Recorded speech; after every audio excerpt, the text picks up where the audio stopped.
অনেক বড় বড়। তো আমি ভালো করে নুন হলুদ দিয়ে ধুয়ে একদম জল ঝরিয়ে একদম শুকনো করে রেখে দিয়েছি।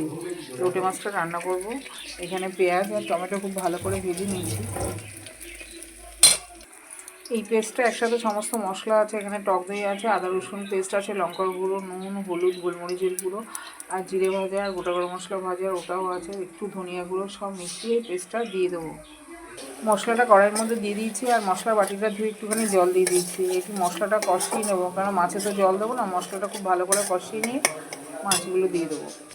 মশলাটা খুব ভালো করে কষিয়ে নিয়েছি, তেল ছেড়ে দিয়েছি। এখানে মাছগুলো দিয়ে দিচ্ছি, লোটে মাছগুলো। আর মাছের সাথেই আমি ধনেপাতা আর কাঁচা লঙ্কা কেটেও দিয়ে দিচ্ছি একবারে।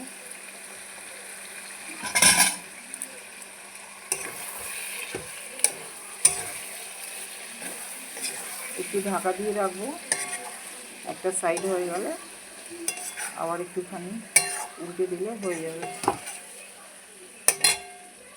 মাছটা কিন্তু রান্না হয়ে গেছে, নিজস্ব জল গায়ের থেকে বেরিয়েছে, সেটাতেই একটা গামাখা ঝোল তৈরি হয়ে গেছে। আর মাছের পিসগুলো কিন্তু পুরো গোটা গোটা রয়েছে। রান্নাটা কমপ্লিট হয়ে গেছে, নামিয়ে নিচ্ছি। টাটা।